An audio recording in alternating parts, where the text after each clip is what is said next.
Bonjour à tous, c'est toujours Nico le jardinier. On se retrouve pour une nouvelle vidéo aujourd'hui consacrée aux tomates et notamment au tuteur de tomates réalisé avec de la ficelle.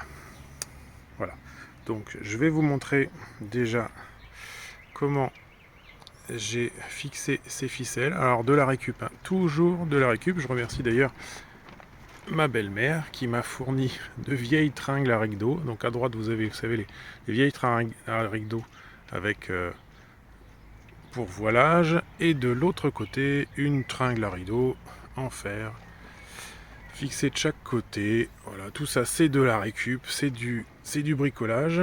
Et vous avez la ficelle qui va jusqu'à mes pieds de tomate.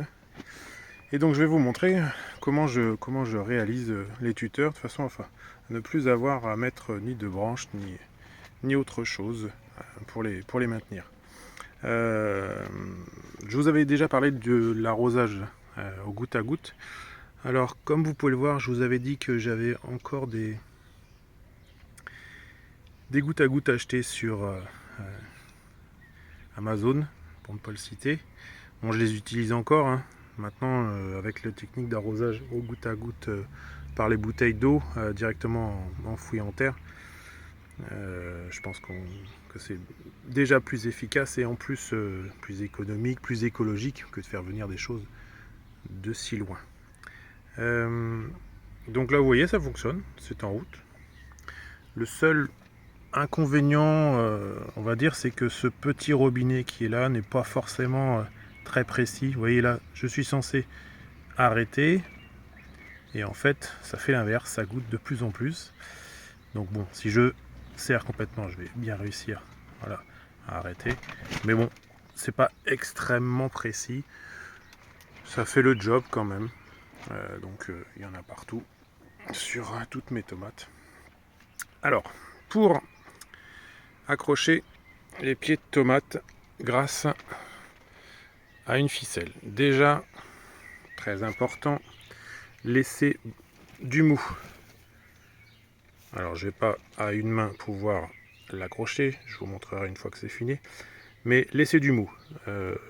Ne serrez pas trop le pied de tomate, ça paraît évident, mais il faut y penser. Si vous faites un nœud tout autour du pied de tomate et que vous serrez, ce pied de tomate va grossir et il va s'abîmer, voire il pourrait même se fragiliser et se casser. Ce serait quand même dommage de perdre le pied de tomate entier, vu qu'on est à la base. Ensuite, laisser du mou. Pourquoi? Parce qu'une fois que je vais l'avoir accroché, il va falloir, avec cette ficelle, enrouler le pied de tomate. Et à chaque fois que vous aurez que votre pied de tomate grandira, que vous constaterez qu'il aura bien dépassé d'une vingtaine de centimètres le dernier endroit où vous aurez fait un tour, il faudra refaire un tour jusqu'à ce qu'il atteigne le haut de la ficelle, et même plus si je le laisse monter jusqu'à ma bâche. Donc évidemment, à chaque fois que je vais faire un tour, automatiquement je vais perdre en longueur. Donc si vous ne laissez pas suffisamment de mou, ça va être compliqué de pouvoir faire ces tours. De même, je pense qu'il vaudrait mieux, au niveau du nœud, éviter de faire quelque chose de trop dur à retirer, parce que dans le cas où vous n'auriez pas suffisamment de mou, vous avez toujours la possibilité de rajouter du mou en desserrant en haut.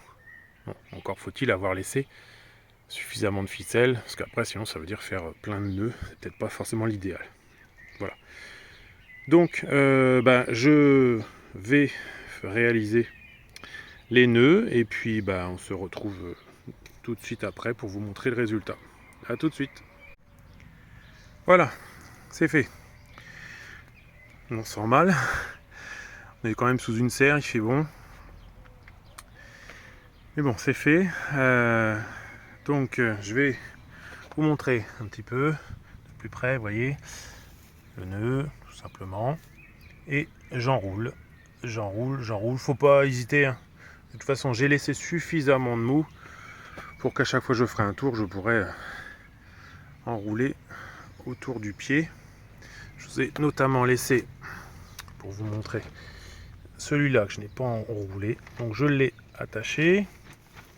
Alors j'ai laissé suffisamment de mou, vous voyez je peux le bouger, hein, parce que mes pieds sont encore petits, je dirais même que ça risque d'être encore un peu juste. Mais bon, après le pied s'adapte, hein, il fera autour. Et donc, ne pas hésiter, voilà, à enrouler un maximum. Les feuilles, de toute façon, ne risquent rien si on ne les casse pas. De prendre tout, d'enrouler. Je me demande si vous avez bien vu, parce que j'étais occupé à regarder et pas occupé à regarder la vidéo. Voilà, hop. Ah, vous voyez, je commence déjà à avoir certaines fleurs. Forcément sous la serre, c'est l'idéal. Voilà, alors je ne le fais pas encore aujourd'hui, mais sachez que par la suite, je vous montrerai, petite astuce, quand le pied sera un peu plus important, pour éviter le mildiou, d'y coincer de part en part un petit morceau de cuivre. Vous trouvez ça dans les fils électriques. Ça évite... alors, je vous montrerai aussi qu'il faut le chauffer avant de le planter. Alors, de le laisser refroidir évidemment, mais de le chauffer pour pouvoir retirer la petite couche dessus et le laisser apparaître plus facilement le sulfate de cuivre qui, au contact de la sève du plant, se diffusera dans tout le plant et qui évitera ce qu'on a beaucoup eu l'année dernière à cause de l'humidité, le mildiou. Voilà, donc il y a aussi l'utilisation de savon noir en curatif. Mais une fois que le mildiou est là, sincèrement, c'est un peu compliqué. Donc autant être dans le préventif. Et pour autant, l'année dernière, alors je ne saurais jamais si c'est à cause de ça, mais j'avais oublié de le faire. Ou si c'est à cause du fait qu'il a fait très humide et que je n'avais pas encore de serre. En tout cas, cette année, je ne prendrai pas de risque. Dès que mes pieds de tomates seront un petit peu plus grands, je n'hésiterai pas et je vous montrerai. C'est assez simple. Comment faire? Voilà, je vous souhaite un bon jardinage et je vous dis à bientôt. Au revoir.